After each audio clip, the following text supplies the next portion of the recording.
Welcome to the Awakening to Abundance podcast. I'm your host, Athena. This podcast is more than a podcast, it's a transformative journey designed to help you awaken to your abundance.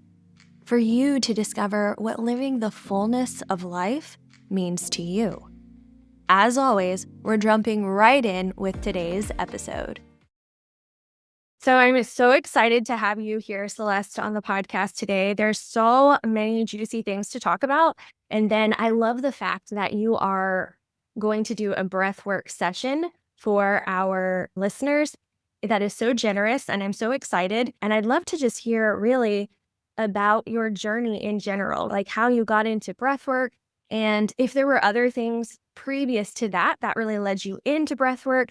And also, I know that you do more than breath work, right? So tell us the whole gamut of everything that you do.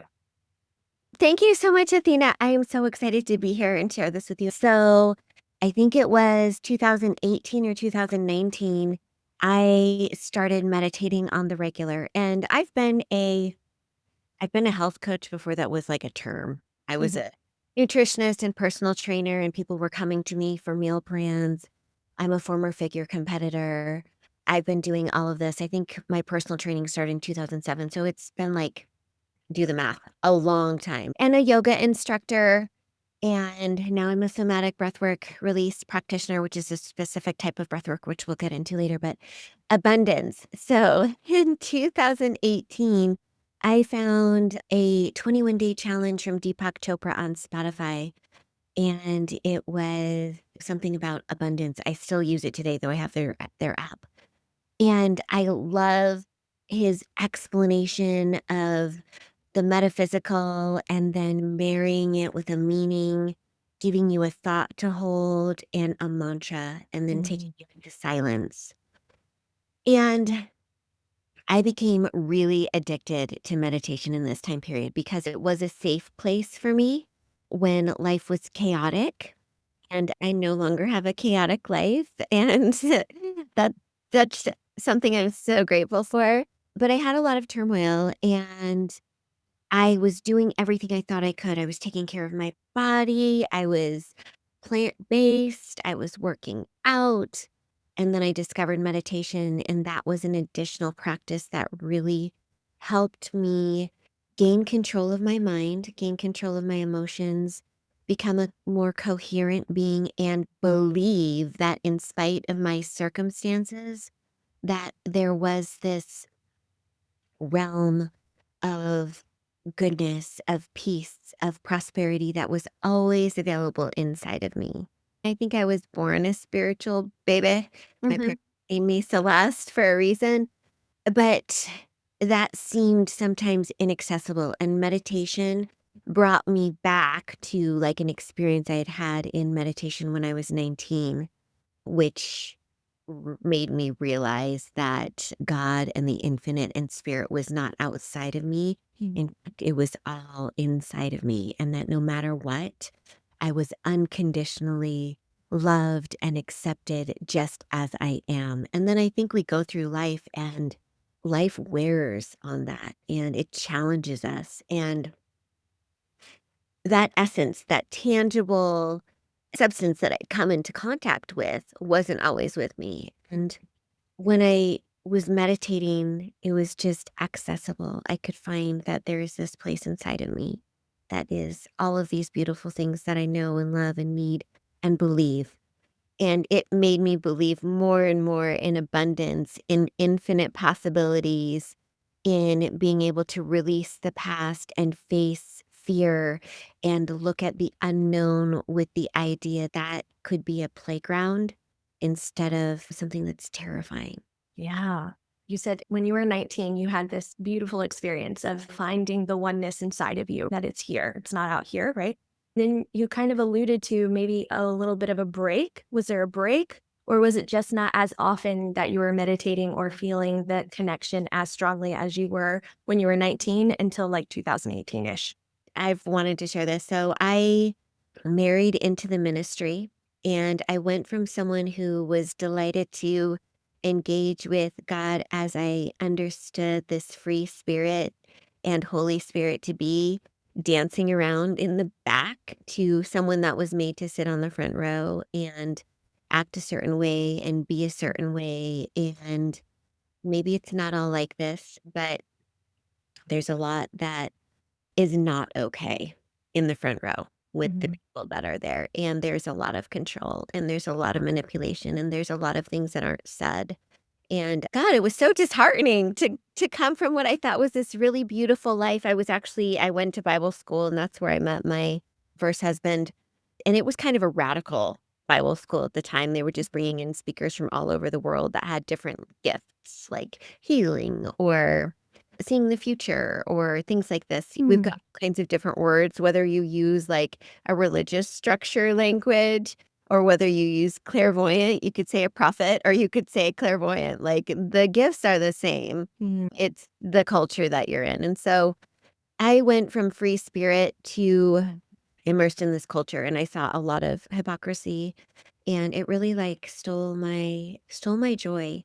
And because I became codependent, not gonna lie about that, a people pleaser, always wanted to make my husband happy. Like the peacekeeper is how I would have thought of myself rather than a manager or a people pleaser. I would have just thought like my job is to keep the peace. Like everything is really crazy and I want everybody to be okay and as happy as possible. So what I was able to do, Athena, because I have this connection, was bring that into my soul and bring it into other people. So people always saw me as shiny and radiant and all of this. And yet I didn't have, because of the culture that I was in, there was no freedom to really get help and alt these religious structures big time for that. Because if you are in whatever position, there's no one to talk to.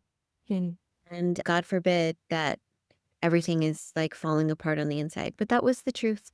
And I was in a very toxic relationship. And so the way that I sought clarity and I learned contentment and peace on the inside, not just in the moment of revelation of having this phenomenal encounter with the divine that was inside of me, which lasted like I felt like I was in a bubble for about 6 months, 9 months, a year. It was amazing. But after that, life wears on you and right like the everyday and the demands we lose our home, and I'm thankful that I had the experience of knowing what home was so that I could know where to come back to. And I learned how to function in a place of making my own peace, and yet I still wanted freedom. I still felt really trapped. And then when I discovered meditation on the regular, it was like, oh, there's this place inside of me where everything is coherent. And that and starting to collect around me relationships of stronger women that I hadn't had and kind of even wasn't allowed to have because that was always very intimidating to my partner that I would adopt opinions other than his or step outside of this structure, which I know I'm making it sound like really bad, but it kind of really was. That I was able to see that the peace that I had inside of me, I actually deserved to be happy, not just when I was meditating. But through that, I mean, meditation came a multiple time a day thing. It built a really strong habit of knowing how to go inside and be inside. I think what you're saying is so universal. You said, I don't want to make it sound bad, but like, as you were talking, I was like, I totally know what you mean. Like, I've had these relationships as well, right? Definitely feel where you're coming from. And I also appreciate the fact that there is a place here inside of us that is truly home. It is our home. And so no matter where we go, no matter where we are, what the four walls that are around us or whatever, we can always come home to ourselves. And that's really the true home. And it's so interesting how our paths will take us there and show us that. And then also at the same time, we live in this other world, right? That is our quote unquote reality all the time. That really tends to go against that in some ways, challenge that, right? And so learning to come home to ourselves is such an important thing because that's where all the power and the love is, really. So for you, you came back into meditation and then you were doing it like 2 to 3 times a day, right? Mm-hmm. And so that's how you cultivated being able to come home faster. Is that right? Yeah. Yeah. I would originally say that it made me remember who I was. I knew who I was. I had that encounter when I was 19. I had a wonderful childhood, not perfect, but like I was a free spirit as a child. Fear was not a part of my world. And then I was in a marriage that was full of fear, Hmm. because my partner didn't have that relationship with self-love, with divine love, which is self-love. And so if I had a mission, it would be to let everyone know viscerally, if I could just put them in this little pad or wave a magic wand or give them this amazing experience, metaphysical experience, metahuman experience, to know that they are the essence of love, that God is not outside of them, God is inside of them. This is them, and this is divine love, and it's perfect. And it could not be more perfect. And thing that can take away from it. And the more we can be in that place, the more authentic we are for ourselves. And that's what other people need us to be too. I feel like everyone has a little bit of a different, like, facet of the diamond, if you will, and we all shine the rainbow a different way. And we all need each other to like shine that unique light. And so that's my mission now, whether it's through breath work, whether it's helping women not change their bodies because they hate their body, but because they love themselves and because they're learning to feel what it feels like to be in love with your body and how good that feels. Yeah. Good it feels to make decisions from a point of self-love instead of anything else. It's just kind of the path. I'm the guide. Oh, I love that. So what led you to breath work specifically? Okay. Thank you. I think I always knew what my mission was ever since I was 19. All I wanted to do was share that with other people. I wanted everyone to have this same knowing that I had because it was so powerful. And then the beautiful thing is we get to build character in life, right? We go through all of these things and the calling, the mission, the knowing just deepens. And so when I found breath work, I had already gotten divorced and butterfly tattoo, set myself free, no longer the red goo trying to grow wings and fly. And through that process, just to backtrack a little bit, there was even more deepening, right? Because that's easy. It's not easy. No matter if both people sign on the dotted line and it's agreeable, it's never easy. And that just really caused me to trust the universe at a whole new level. Lots of meditation, lots of nature. I want to talk about nature too, because I believe that Gaia's totally been my healer. I lived on the river for 2 years in Boise and spent so much time bare feet in the grass and just connecting, just being, just letting the mind shut down and just hearing the surroundings. What do I hear? What sounds are off in the distance? Do I hear a bird? And they always seem to bring me such joy and such peace because I think things like that help us drop into the present more so often in our minds. We're very busy in our brains. And so that coupled with meditation, and then as my journey was unfolding, I was like hearing somewhere in my field breath work. Like, it was there. I wasn't actively pursuing it. It kind of felt like I should. But then something came across Instagram and it was a breath work workshop and full body, yes. No thought, yes. Pay the money, sign up, I'm going. Wow. And so I went to this group in Boise that did at the time it was called the Wellness Collective. And it's called Somatic Release Breathwork. And I'll get more into that in a little bit. But the idea is something that I knew because I had read The Body Keeps the Score. And okay, I've got to backtrack a little bit.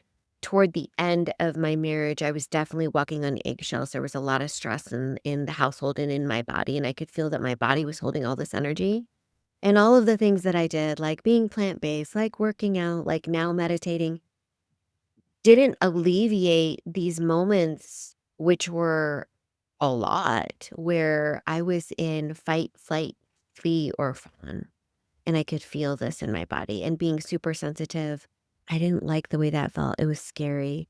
I didn't know what to do with it. And I'm not a type of person that like gets angry or reacts like that. So I would just feel it and Mm.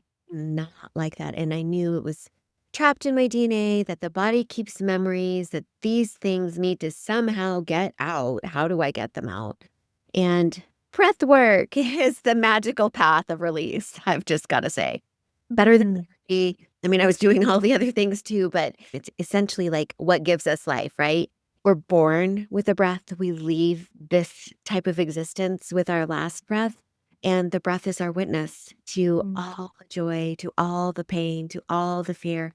It knows, if you think of your breath as like a living entity, a part of you, it's intimately involved with every part of your life. And it has access to all of your cells, to all of your DNA, because when we oxygenate our blood, it's the breath that's carrying those nutrients through us. So our bodies are amazing, miraculous little universes.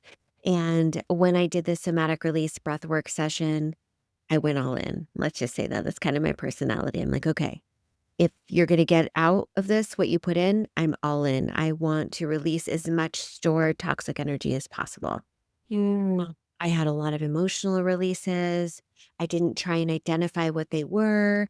Our mind always wants to tell a story because we actually, in life, before we have a fight or flight response, we have a thought, but it's sometimes so subtle. And what we feel is the physical response and the Mm. emotion. And then later, when we're a little bit safer, our mind makes up a story to make sense of what happened. Mm. Narration. So a good example of this to talk about how somatic release breath work happens and why we need to release through the soma is if you have a gazelle on the savannah and it's being chased by a cheetah and it lives because this is the Children's National Geographic Channel, it flops down to the ground and it shakes its body. It has Mm. like convulsive response and then it pants like crazy. And then it gets up and it shakes itself off like repeatedly. So it has all of these somatic, which means embodied responses. Okay. And then it walks away and it does its life. And it has released the traumatic energy that was its body's natural response to the situation, which we have all the time, whether it's traffic or whatever, or post COVID world or whatever. Like this is something that we deal with. And yet, if we don't take time to release through the soma, this energy gets stuck in our body. Wow. I feel like I'm learning so much, honestly, because I am just now feeling like I'm moving from the cognitive understanding of all of this into the body. And so embodying has become kind of my new interest. I'm so interested in all of what you're saying and really feeling into what do the feelings of abundance feel like, but what does the stress feel like? What does that flight, fear, and Flee, fawn, please, yes, all of those, right? How did those feel and how are they different? And then how do I let them go? So it sounds like you were even in your own process in a very kind of cognitive state. And then toward the end of your first relationship with your first husband, were really feeling it in your body. And then from there, realizing that you needed to do something to release it. And then that's how you found breath work, even just for you in the beginning. Is that right? yes. I didn't even know that it was going to be like a great release or anything. I just knew I was just following my path, following intuition, following guidance. I mean, I had a mantra and I still think it's a phenomenal one. It's I'm divinely guided, provided, protected, and connected. Mm. Literally, I would reorder those each day depending on what I felt like my body needed, what my soul needed the most. And our bodies are so intelligent. And I know from some of the things that you've read and that you've posted, like, I would love to have like more body abundance conversations because we've read some of the same things and getting to know our body and trust our body and feel abundant and pleasure and delight and warning and all of these things our bodies know. And when we can trust that they are guiding us the right way, I think that's really kind of where we're all trying to evolve to. So in every response we have in life, our body is doing its best to keep us alive in those fight or flight, freeze or fawn experiences, even just overwhelm and stress. We store that.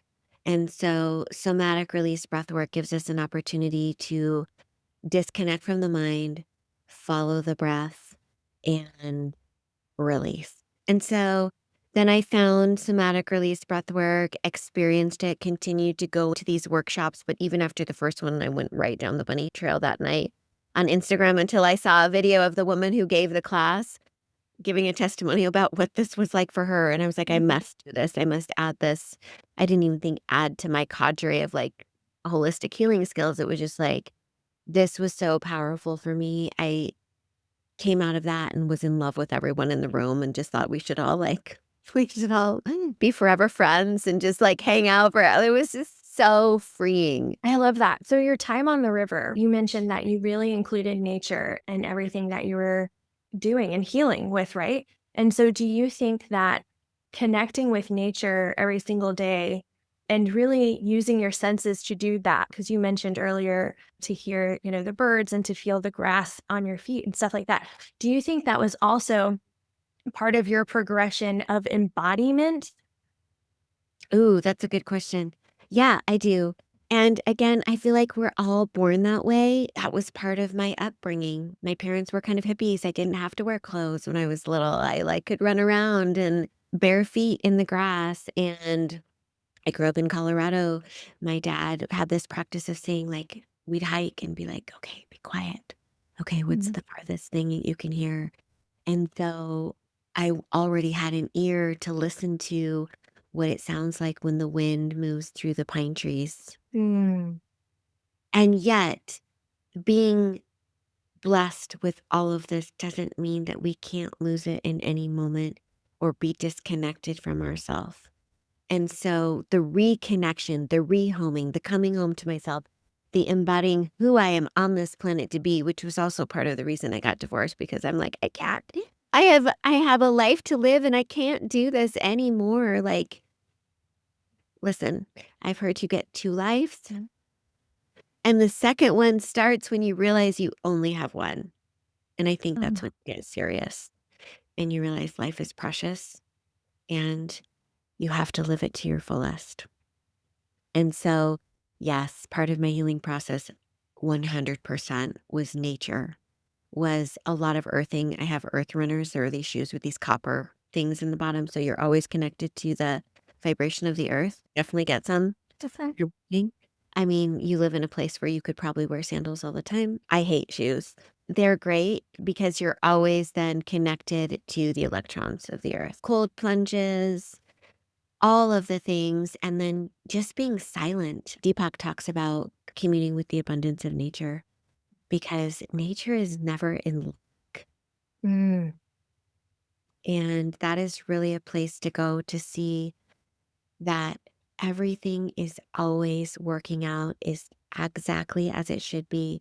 Every season is for a reason, and every time is on time with a purpose and a function, even for the future. And so, all of those things, just being an observer of life and of my journey. And thank you for giving me the chance to share this because I'm so grateful. I am so grateful for your story and also for just your wisdom on the subject and everything that you are. You are a light. Radiance is definitely the word I would use for you. And you embody that. And I love that so much. And so I'm so grateful. Before we go into the container, I kind of just wanted to give you a little bit of background for me. So this, again, embodying is newer for me. And the only time that I've ever done breath work previous to this beautiful session you're going to give us is, I think it was like October of last year.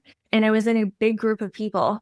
And it was the first time I'd even ever heard of it, right? And then so all these people were like starting to get really comfortable. They were going to go like sit somewhere different and lay down and all this stuff. And it's my first time. And also, I'll have to admit to you that only in the last like 2 2 years have I really come to a lot of these spiritual principles and things. So a lot of this in the beginning felt very woo-woo to me.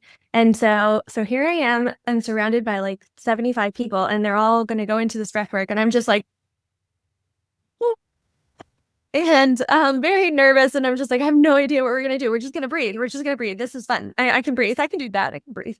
And so I went through it, but it was very, it was the first experience. So I wasn't as open to it as I am now, but it was weird for me. And so I've never tried it again. And to be very honest with you, I think the other part of me is that I, like many women, do think about my body a lot, right?